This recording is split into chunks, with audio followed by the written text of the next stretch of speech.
Hi guys, welcome back to our channel. இன்றைக்கி video நம்ம எதை பற்றி பார்க்க போகிறோன்னா, பேபிஸ்க்கான நட்ஸ் பவுடர் ரெசிபி தான் பார்க்க போகிறோம். இது வெயிட் கெயினுக்கு ரொம்பவே நல்லது. சரி, அது எப்படி செய்யலாம் டீட்டெயிலாக பார்க்கலாம் வாங்க. ஃபர்ஸ்ட் வந்து பார்த்திங்கனாக்கா, நான் வந்து நட்ஸ் எல்லாம் வந்து எடுத்து வச்சுருக்கேன்.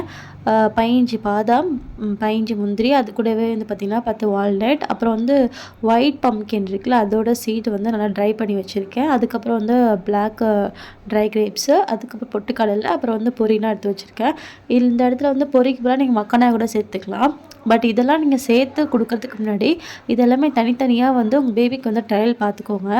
ஏன்னா எதுனா அலர்ஜி கூட இருக்கலாம். அதனால் எல்லாத்தையும் சேர்த்து கொடுத்தா நமக்கு எதுன்னு தெரியாது. அதனால் எல்லாமே தனித்தனியாக ட்ரையல் வந்து உங்கள் பேபிஸ் கொடுத்து பாருங்கள்.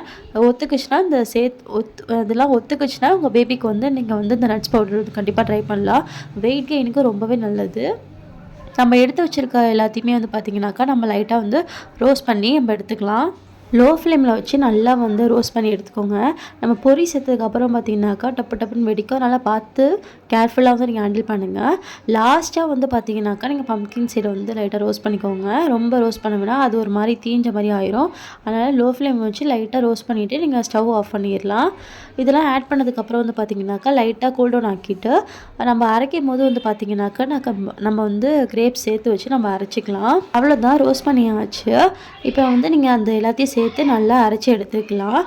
அவ்வளோதான், சூப்பரான நட்ஸ் பவுடர் வந்து ரெடி ஆகிடுச்சு.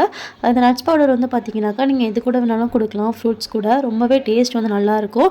பேபி வெயிட் கெயினுக்கும் ரொம்பவே நல்லது. நான் முன்னாடி சொன்ன மாதிரி ட்ரையல் மட்டும் தனித்தனியாக பாருங்கள். ஏன்னா பேபிஸ்க்கு எதுனா ஒத்துக்காமல் கூட போகலாம். ரொம்பவே ஹெல்த்தியான ரெசிபி. வெயிட் கெயினுக்கும் சரி, பிரெயின் டெவலப்மெண்ட்டும் சரி, ரொம்பவே ஹெல்த்தியான ரெசிபி. கண்டிப்பாக உங்கள் பேபிஸ்க்கு ட்ரை பண்ணி பாருங்கள். இந்த வீடியோ உங்களுக்கு பிடிச்சா மறக்காமல் லைக் அண்ட் சப்ஸ்கிரைப் பண்ணுங்கள். நியூ மாம்ஸ்க்கும் ஷேர் பண்ணுங்கள். நெக்ஸ்ட் வீடியோவில் பார்க்கலாம். பாய்.